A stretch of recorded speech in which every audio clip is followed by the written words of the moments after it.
Hello guys, good morning.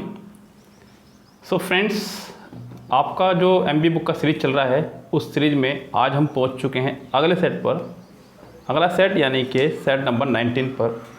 इससे पहले हम आपको अभी तक 18 सेट करा चुके हैं इसके। आज हम लोग हैं 19 सेट पर। आज हम बात करेंगे 19 सेट की, सेट नंबर 19। ये भी आपका एसएससी सीजीएल प्री में आया हुआ टेस्ट है। 2018 में आया हुआ सेट है। वैसे तो ये मतलब 2018 के सेट है, ऐसा दिखाते हैं ये बुक वाले। जैसे कि अभी 2019 का आप एग्ज़ाम देंगे, बुक में ये 2019 के नाम से छपेगा, लेकिन एग्ज़ाम ये 2020 में हो रहा है। ऐसे ये भी 2019 में हुआ एग्ज़ाम, ये वाले फरवरी वगैरह में, ओके, लेकिन छपे ये 2018 के नाम से है। मेरी बात समझ में आई ना आराम से। तो इस तरह से ये सेट आपके यानी कह सकते हैं 2019 के एग्ज़ाम में हुए सेट हैं आपके सारे ये। फिलहाल चलते हैं आज के पहले सेट पर। पहला क्वेश्चन कह रहा है कि an enclosure to keep the birds in. पक्षियों को रखने का स्थान। पक्षियों को रखने का स्थान। पक्षियों को रखने के लिए जहाँ पे वर्ड इस्तेमाल किया है वो है अवियरी, अपियरी, स्टेबल और सेंचुरी। अवियरी बोलते हैं पक्षियों के लिए, अपियरी आपका मधुमक्खियों के लिए होता है, इसलिए बच कर ये दोनों में जरा अवियरी और अपियरी, इन दोनों में थोड़ा सा कन्फ्यूज़न बच्चों को रहता है। एपी बोलते हैं बीज को यानी मधुमक्खियों को, तो ये मधुमक्खियों के लिए है, और एवियरी यानी कि बर्ड्स, ये बर्ड्स के लिए है। जहाँ बर्ड्स रखे जाएँ वहाँ कहते हैं एवियरी, और जहाँ बीज रखे जाएँ वहाँ पे एपियरी। यानी कि पहले का आंसर आपका हो जाएगा ए, एपियरी, यानी कि a place where birds are kept, या फिर an enclosure to keep the birds in. Next देखिए, नेक्स्ट में आपको बताना है कि ग्रामेटिकल एरर क्या है। और अगर आप गौर कर रहे हो और आप लगातार सेट देख रहे हो, मेरे जो अभी बच्चे जुड़े हैं उनकी नहीं, जो लगातार सेट देख रहे हो, तो वो ये भी देख रहे होंगे क्वेश्चन किस तरह से रिपीट हो रहे हैं, कितनी मासूमियत के साथ क्वेश्चन रिपीट हो रहे हैं। रिपीट होने से मतलब ये है मेरी मुराद। आप देखिए अगला क्वेश्चन, इफ़ वाला रूल है, ये आज सीजीएल का सेट तीसरा है, 4th सेट है, और ये 3rd या 4th सेट में सभी सेट में आपका ये क्वेश्चन आया है कि अगर इफ़ वाला पार्ट आपका प्रेजेंट इंडेफिनिट में हो, इफ वाला पार्ट है प्रेजेंट इंडेफिनिट में, नेक्स्ट पार्ट बनेगा फ्यूचर इंडेफिनिट में। किसमें? फ्यूचर इंडेफिनिट में। यानी कि इफ वाले पार्ट में सब्जेक्ट प्लस वर्ब की फर्स्ट फॉर्म है, तो नेक्स्ट पार्ट में subject plus will plus first form होगी। यहाँ इट इम्प्रूव की जगह इट विल इम्प्रूव होना चाहिए था, यानी कि इसका आंसर हो जाएगा आपका फिलहाल बी, इट विल इम्प्रूव। मेरी बात सुन भाई। देखते हैं नेक्स्ट क्वेश्चन क्या कह रहा है। नेक्स्ट क्वेश्चन कुछ इसी तरह से ही है, कह रहा है कि give someone the cold shoulder. ये एक इडियम है, give someone the cold shoulder, यानी कि किसी को अनदेखा करना, किसी की तरफ ध्यान ना देना। कोई अगर आपसे मिलने आ रहा है आप उसकी तरफ जानबूझकर ध्यान नहीं दे रहे हैं, तो give someone to cold shoulder, ध्यान ना देना, अनजान बने रहना। तो इग्नोर समवन, बिल्कुल। गिव वे ऑफ सीक्रेट, जी नहीं, सीक्रेट बता देना। डू समथिंग पॉइंटलेस और पैम्पर समवन, जी नहीं, इसका आंसर हो जाएगा पहला ही, इग्नोर समवन। नेक्स्ट है आपका वोकेबलरी से क्वेश्चन नंबर 4। इमिनेंट बोलते हैं अपने क्षेत्र का कोई प्रसिद्ध व्यक्ति, इमिनेंट या फिर प्री इमिनेंट, ये दोनों ही वर्ड है आपके प्रसिद्धि के लिए, विख्यात के लिए। कोई व्यक्ति बहुत ही प्रसिद्ध हो उसे बोलते हैं इमिनेंट। यहाँ पहला वर्ड है एक्सॉल्ट, EXALT, एक्सॉल्ट। एक्सॉल्ट का मतलब होता है उच्च या उत्साह से भरा हुआ, उच्च या फिर उत्साह से भरा हुआ। अगला वर्ड है आपका इनकॉन्स्पिशियस।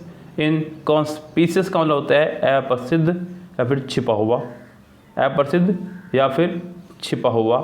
अगला है आपका इम्प्रेसिव, प्रभावकारी, और डिस्टिंग्यूज का मतलब होता है आपका अपने क्षेत्र का कोई विख्यात व्यक्ति। तो इसका आंसर हो जाएगा आपका बी, इनकॉन्स्पिशियस, यानी कि अविख्यात, छिपा हुआ, जो विख्यात ना हो। नेक्स्ट है आपका select the word which mean the same as the group of words given. आपको उस वर्ड को ढूंढना है जो इसका करेक्ट मीनिंग होगा, यानी कि एक तरह का वन वर्ड कह लीजिए आप। An inscription on a tombstone written in memory of the डिक्कीज, यानी कि ये सिस्टम है जब कोई व्यक्ति मर जाता है, तो according to Muslim mythology and Christian mythology, उसकी कब्र पे जो है उसका नाम वगैरह लिख दिया, कुछ भी नाम लिख दिया, जो भी नाम है उसका date of birth and date of death लिख दी, यस, उसके कुछ एक दो कुरान वगैरह की आयतें या फिर बाइबल वगैरह की कुछ लाइन्स वगैरह उसके ऊपर लिख दी जाती होंगी, क्योंकि ज़्यादा मुझे कंफर्म नहीं है, लेकिन इसका मतलब यही होता है जो मीनिंग निकल रहा है। An inscription on a tombstone written in memory of डिकीज, इसे बोलते हैं एपिटैफ, EPITAPH। यस, तो इसका आंसर हो जाएगा आपका बी फिलहाल। चलते हैं नेक्स्ट पे। नेक्स्ट है आपका एक idioms, question number 6, pull yourself together. बहुत शानदार इडियम्स। इडियम्स रिपीट नहीं हो रहे हैं अभी तक यहाँ पे, क्योंकि 2 इडियम में क्या रिपीट करेंगे, ग्रामेटिकल रूल सारे रिपीट हो रहे हैं। अभी तक जितने भी मैंने सीजीएल के सेट कराए हैं वो ग्रामेटिकल रूल सारे रिपीट हुए हैं, यानी कि अगर आप कह सकते हैं कि अगर 5 क्वेश्चन हैं आपके ग्रामर से तो 5 के 5 रिपीट हुए हैं, ये ध्यान रखें आप। तो यहाँ पे है इडियम आपका कह रहा है कि पुल योर सेल्फ टुगेदर, यानी कि अपने आप को शांत रखना या संतुलन बनाए रखना। Go to sleep, calm down, try to understand या डू अ गुड जॉब। तो इसका आंसर हो जाएगा आपका काम डाउन, शांत रहना। नेक्स्ट है आपका छोटा सा क्लो टेस्ट, इसको देखिए क्लो टेस्ट क्या कह रहा है। क्वेश्चन है, कह रहा है कि pigeon racing has come increasingly popular in part of China. Pigeon racing जो है बहुत तेज़ी से प्रसिद्ध होती जा रही है चाइना के कुछ हिस्सों में। The countries elite and its middle class among about. आपको बताना है कि इनमें से कौन सा ऑप्शन यहाँ पे फिट रहेगा। सो यहाँ पे अगर हम लोग गौर करें, देखिए एमंगस्ट और अमंग में ज़्यादा डिफरेंस नहीं है। एमंगस्ट और अमंग में कुछ खास डिफरेंस नहीं है, प्रपोजिशन दोनों ही सेम काम करती हैं 2 से ज़्यादा के अर्थ में, लेकिन एमंगस का इस्तेमाल करते हैं वाउस से पहले, बस ये छोटा सा डिफरेंस है। और एमंग का इस्तेमाल करते हैं बिना वाउस के पहले, जैसे कि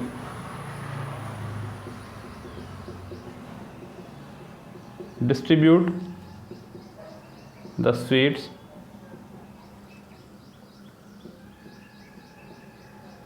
एमंगस्ट अस। यहाँ पे लास्ट वाला जो वर्ड है वो वाउल है, इसलिए आपने एमंगस लगाया। और अगर यहाँ पे ये ना होता तो आप यहाँ लगाते हैं एमंग द स्टूडेंट, क्योंकि लास्ट वाला वर्ड यहाँ पे वाउल नहीं था। बस ये छोटा सा डिफरेंस है। उसके बाद में एलोंग का मतलब होता है साथ, और एक होता है आपका एलोंग विद, इसका भी मतलब होता है साथ साथ। लेकिन दोनों में छोटा सा डिफरेंस ये है, एलोंग का मतलब होता है साथ, जैसे कि कोई रिवर है, कोई वॉल है, आप उसके साथ साथ चल रहे हैं, यानी कि एक चीज़ मोशन में है और दूसरी मोशन में नहीं है, तब आप लगाते हैं एलोंग। अब एलोंग विद का इस्तेमाल करते हैं तब जब आप किसी फ्रेंड के साथ साथ चल रहे हो, दोनों चीज़ मोशन में हो, किसी गाड़ी के साथ साथ चल रहे हो, किसी ट्रेन के साथ साथ आपने मोटरसाइकिल भगा रखी हो, इस तरह से एलोंग विद। सो यहाँ पे pigeon racing has become increasingly popular in parts of China among the country elite and its middle class. वैसे यहाँ पे बिटवीन होता तो भी ज़्यादा बेस्ट होता, बिकॉज आगे एंड आ रहा है इसलिए, लेकिन बिटवीन ऑप्शन में नहीं है तो आपकी मजबूरी है फिलहाल के लिए ऑप्शन सी लगाना। तो इसका आंसर हो जाएगा आपका सी। नेक्स्ट देखिए, नेक्स्ट में क्या कह रहा है। नेक्स्ट क्वेश्चन है आपका, the country elite and the middle class Sun Yan the deputy general secretary of Beijing racing pigeon association. अब यहाँ पर अगर देखा जाए तो सन यान के बाद उसने कोमा लगाया, सन यान कोमा, फिर पूरा सेंटेंस लिख दिया, फिर कोमा, यानी कि अभी तक इसके लिए यहाँ कोई वर्ब नहीं आई है।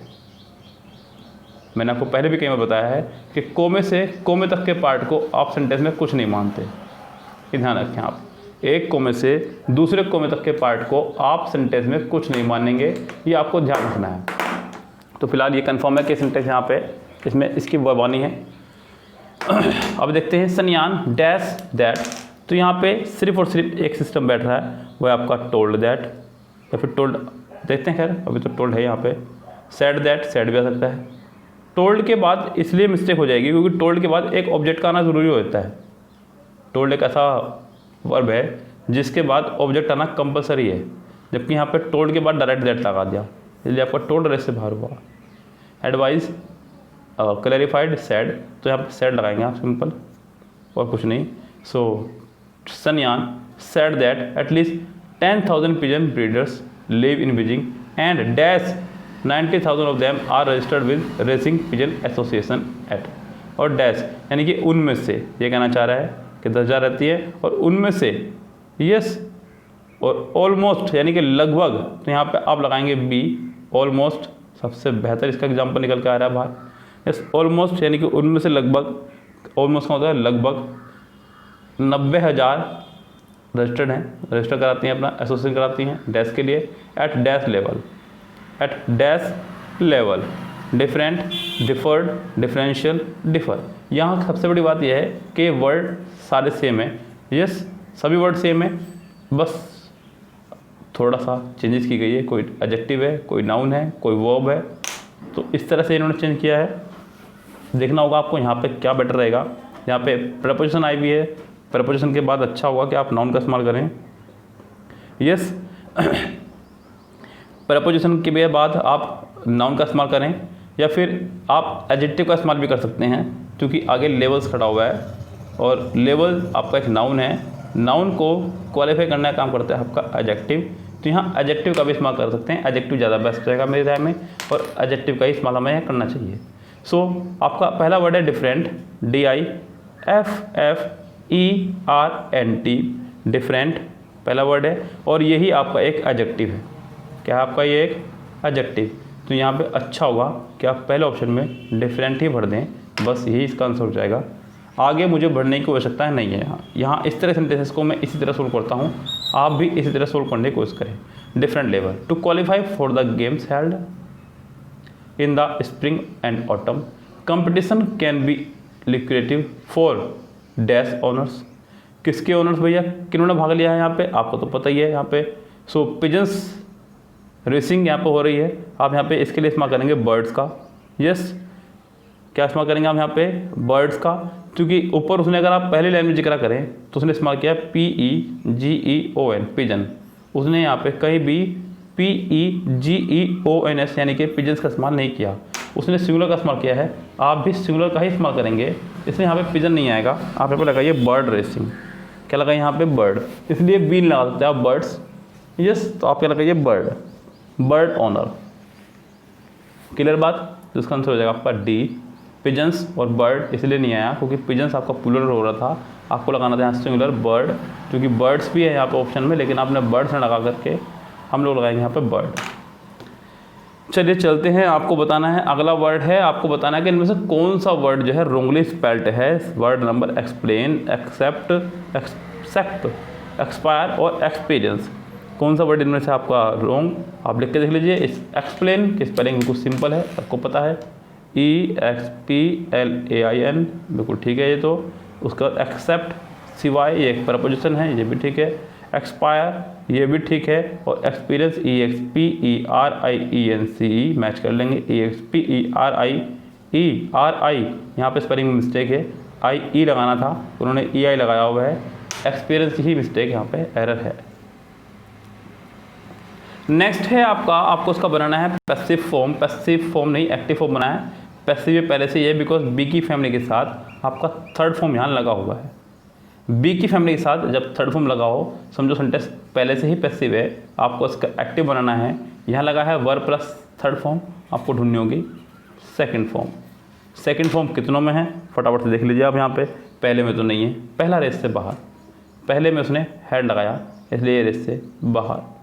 सेकंड में सेकंड फॉर्म है, रेस में शामिल है अभी तक। थर्ड में भी सेकंड फॉर्म है, रेस में शामिल है अभी तक। फोर्थ में हैव बीन लगाया इसलिए रेस से बाहर। अब बचते हैं आपके दो ऑप्शन। यस, अब जरा ध्यान दीजिए, वहाँ ऊपर है with great care that their children were brought up with great care, तो आपको सेंटेंस बनाना होगा सिस्टम से, they brought up not their children से, क्योंकि देयर चिल्ड्रन पहले सेंटेंस का सब्जेक्ट है, तो आप बनाएंगे दे ब्रॉट अप से, यानी कि सी सेंटेंस का आंसर हो जाएगा। फिलहाल देखते हैं सेंटेंस नंबर नेक्स्ट क्या कह रहा है भाई। 14 there is a hope that better forestry management will help in the dash of the wildlife and it's constantly facing threat because of increasing human activity। so यहाँ हमें चलना होगा वोकेबलरी से ही। पहला वर्ड है आपका साल्वेशन, गुलामगिरी। अगला है गार्डनिंग, GUA गार्डिंग, सॉरी देखभाल करना। सुपरविज़न यानी कि एक तरह से किसी के ऊपर अपना कमांड बना कर रखना। और कंजर्वेशन यानी कि संरक्षण। सो यहाँ पे जंगल के हिसाब से देखते हुए आप सिर्फ और सिर्फ डी आंसर लगाइए, कंजर्वेशन ज़्यादा बेस्ट रहेगा। नेक्स्ट पार्ट में आपको बताना है कि किस पार्ट में है ग्रामेटिकल एरर। साइक्लोन इंडिया, अरे इंडिया है या कुछ और ही है, या तो गलत छपा हुआ है या फिर ये इंडिया नहीं है, चलो कोई बात नहीं। साइक्लोन इंडिया या फिर India is regarded as one of the worst tropical cyclone on record to affect Africa and the southern hemisphere as whole. आपको बताना है कि यहाँ पे किस पार्ट में हो सकती है मिस्टेक, क्योंकि उसने यहाँ पे देखिए पहले तो उसने सिंगुलर वर्ब लगाई, ये तो पोर्शन ठीक लग रहा है क्योंकि उसने साइक्लोन कहा, सिंगुलर कहा, इसलिए इस रिगार्डेड इसके साथ थर्ड फॉर्म लगाई, सेंटेंस पैसिव जा रहा है। As one of the, one के साथ ऑफ लगाया, द लगाया, सुपरलेटिव डिग्री लगाई, ये भी ठीक है। ट्रॉपिकल साइक्लोन, यहाँ पे ये गलत हो गया आपका, साइक्लोन की स्पेलिंग यहाँ पे एस होना चाहिए था क्योंकि पीछे ऑफ आ रहा है।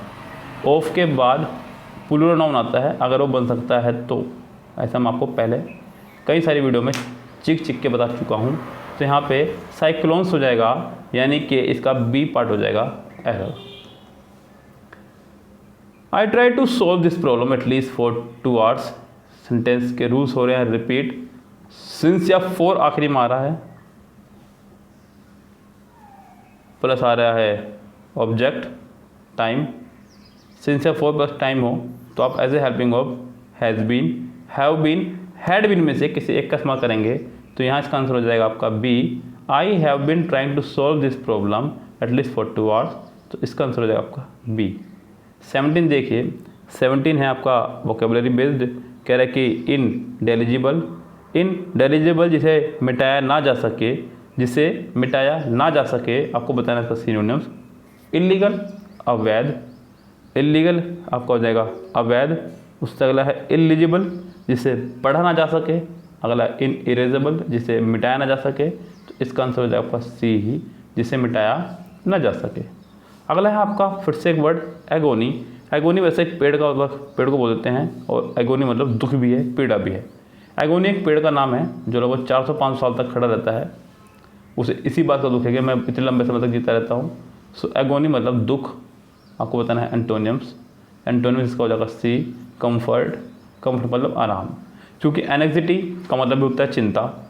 डिस्ट्रेस का मतलब भी है दुख। यस, उससे अगला वर्ड है आपका माइजरी। माइजरी का मतलब भी है दुख, तो इसका आंसर हो जाएगा सिर्फ और सिर्फ कंफर्ट। नेक्स्ट देखिए 19 सेंटेंस। 19 सेंटेंस में आपको बताने है कि किस पार्ट में ग्रामेटिकली एरर है। कह रहा है कि every employee of the company. ध्यान दीजिएगा सेंटेंस के स्ट्रक्चर पे, मैंने आपको पहले ही बताया हुआ है, जब भी सेंटेंस स्टार्ट हो आपका each, every, either, neither, none, anyone, anybody, nobody, somebody, anyone, everyone, someone, no one, इनमें से कोई भी एक यदि सेंटेंस के साथ हो तो इनके साथ में सिंगुलर नाउन और सिंगुलर वर्ब का इस्तेमाल करते हैं। इनके साथ अगर ऑफ लगा हुआ हो, इनके साथ अगर ऑफ लगा हुआ हो तो फिर प्लूरल नाउन, क्योंकि ऑफ के बाद हमेशा प्लूरल नाउन होता है। हालांकि इसे कुछ नहीं मानेंगे, और वर्ब इनके हिसाब से आएगी सिंगुलर वर्ब। यहाँ यही हुआ, every employee of the company. Employee singular है, सिंगुलर वर्ब आनी चाहिए थी, वर्ब की जगह आपको यहाँ वॉज का इस्तेमाल करना था, तो ये सेंटेंस ठीक होता आपका every employee of the company was given a 2 bedroom flat as Diwali bonus. तो यहाँ पे आपका डी इसका आंसर हो जाएगा। The burning of the effigy of Ravana and on Dussehra dash the burning of the all evils. जो रावण को दशहरे पे जलाया जाता है, सो वो इशारा करता है कि आज बुराई का अंत हुआ, अच्छाई की जीत हुई। सो पहला वर्ड है आपका इपिटोमाइज। यस, इपिटोमाइज किसी चीज़ का उदाहरण देना। अगला है इंटेंसिफाई, तीव्र होना या तीव्र करना। अगला है पर्सोनिफाई, किसी का मूर्त रूप होना, और सिम्बोलाइज यानी कि प्रतीक होना। तो ये प्रतीक है अच्छाई की बुराई पे जीत का, तो यहाँ पे आप सिर्फ और सिर्फ डी लगाएंगे जो ज़्यादा बेस्ट रहेगा। नेक्स्ट है आपका 21। आपको इसको लगाना है सीक्वेंस इन ऑर्डर में। Mango the so called king of fruit. So called बड़ा प्यारा वर्ड, नाटक में इसका बहुत इस्तेमाल किया जाता है। अक्सर आपको तो पता ही है नाटकों की कहानी, वही घर घर के झगड़े। सो कॉल्ड बोलता है कहने को, किसको? कहने को। Rahul you are my so called husband, Neha you are my so called wife, इस तरह से इस्तेमाल कर लेते हैं। यस, सो कॉल्ड मतलब कहने को, यानी कि मैंगो जो है कहने को फॉलो कर Raja is something of national origin in India. There was a bumper crop of mangoes in different states. It resulted in price coming down and sales going up, much to the delight of buyers and sellers alike. 2017 proved to be a very good year of mango lovers. Yes, यहाँ आपको बताना है सबसे पहले आपको जो main काम है, आपको सेंटेंस का पहला पार्ट ढूंढना है, और पहला पार्ट सेंटेंस का ए ही है जो सेंटेंस का पहला हिस्सा है, क्योंकि मैंगो की बात हो रही है और मैंगो सबसे पहले शुरू में ही है। मेन सब्जेक्ट मैंगो है और वो ए में है। अगर ए इसका आंसर है तो या तो इसका आंसर ए होता है या फिर इसका आंसर होता है आपका D. Mango is something of A national office in India, the so called king of fruit. बात हो गई। फिर आप तुरंत बात लगाएंगे उसके डी, ए के बाद डी, क्योंकि दोनों में डी दिया हुआ है, एक तो ये भी मजबूरी है और वैसे भी A D. 2000 proved to be a very good year for a mango lovers. There was a bumper crop of mango in different state. It resulted, जी पहले फसल होगी फिर उसके परिणाम आएंगे, यानी कि BC इकट्ठा आएगा। BC दोनों में देख लो किस में है, ADBC, सो वो ए में ही है। 21 का आंसर हो जाएगा आपका ए। यस, तो चलते हैं नेक्स्ट क्वेश्चन पे। नेक्स्ट क्वेश्चन है आपका एक पैसिव बनाना है। At night lock the outer gate, ये आपका इम्परेटिव टाइप सेंटेंस है, तो ये सेंटेंस बनेगा आपका लेट से। Let the outer gate be locked at night, क्योंकि ऊपर दिया उसने आपको वर्ब प्लस ऑब्जेक्ट, आप बनाएंगे let plus object plus B, अपनी तरफ से घर से लेके जाना है, वर्ब की third form. So let the outer gate be locked at night. At night आपका एक पीपी है, वो पीपी आप लास्ट में या शुरू में रखें। इसका आंसर हो जाएगा सिर्फ और सिर्फ सी। नेक्स्ट है आपका वोकेबलरी। ट्रिम अप का मतलब होता है विजय, जीत। यस, आपको बताना है इसका सिनोनिम्स, तो इसका आंसर सिनोनिम्स साफ दिख रहा है, वो है आपका विक्ट्री, VICTORY, फाइट माने लड़ना, अटैक माने आक्रमण, पीस माने शांति। नेक्स्ट देखिए, आपको फिर से लगाना है सीक्वेंस इन ऑर्डर, कौन सा होगा। कह रहा है कि around 600 millions of them live in areas of high to extreme water stress. India is suffering from the worst water crisis with 1 billion people living in water scarcity. This is even more than that of China and US combined. The reason is that at 24% India uses groundwater drowned out globally. ज़रा ध्यान दीजिएगा, sentence में कौन सा हिस्सा पहला होगा, सबसे पहले तो आपको ये ढूंढना है। यस, तो ध्यान रखें आप, मेन सब्जेक्ट आपको पहले ढूंढना है और वो है आपका इंडिया। क्या है आपका वो? इंडिया, यानी कि इंडिया इसका पहला हिस्सा होगा जो मेन प्रॉपर सब्जेक्ट है, बी या ए। वैसे भी उसने ऑप्शन देखें, चौथा सेंटेंस बी से स्टार्ट हो रहा है या ए से स्टार्ट हो नहीं सकता, बिकॉज ए पे प्रपोजिशन है, इसलिए आप स्टार्ट करेंगे बी से। India is suffering from the worst water crisis with 1 billion people living in water scarcity, around 600 million of them. ये दैम जो इस्तेमाल हुआ है ए में, वो पीपल के लिए इस्तेमाल हुआ है। कह रहा है कि इंडिया सफरिंग कर रही है वाटर क्राइसिस से with 1 billion people living in water scarcity. लगभग 1 बिलियन लोग जो हैं वाटर स्कार्सिटी से बर्दाश्त कर रहे हैं, यानी कमी को बर्दाश्त कर रहे हैं, जिनमें से 600 मिलियन लोग जो है ऐसे एरिया में रह रहे हैं जहाँ पे एक्सट्रीम वाटर स्ट्रेस है। तो यहाँ पे बी के बाद आएगा आपका ए तुरंत बाद, और बी के बाद ए आया हुआ सिर्फ ए में ही, BADC, इसका आंसर हो जाएगा आपका ए ही। नेक्स्ट है आपका रॉन्गली स्पेल्ड वर्ड बताना है, लिख के देख लीजिए, सबसे बेस्ट तरीका मुझे ये लगता है। यस, कंटेम्प्रेरी, मैं तो सिर्फ यही करता हूँ हर बार, अपने एग्जाम में भी यही करता था और अब भी ये करूँगा, CONTEM पहले गलत है। यस, पहला इसका रॉन्ग है। सो कंटेम्प्रेरी का मतलब होता है समकालिक। क्या होता है? समकालिक। उसके बाद जो और हैं वो आपका कोऑपरेशन, सहयोग, कंट्रोवर्जियल, आपको पता ही है, यानी कि कोई लड़ाई झगड़ा डायरेक्ट ना होकर के इनडायरेक्ट होना, और कंक्योर मतलब होता है विजय प्राप्त होना किसी पे। तो इसका आंसर हो जाएगा फिलहाल और फिलहाल ए। सो ये था आपका सेट नंबर 19 SSC CGL का, जो हमने आज आपको सोल्व कराया। इवनिंग में आपसे मिलते हैं नेक्स्ट सेट के साथ में, और इस बीच दिन में बहुत सारे वीडियो आप देखते रहिए, जुड़ रहिए हमसे। Have a nice day, see tomorrow, शब खैर, गुड नाइट।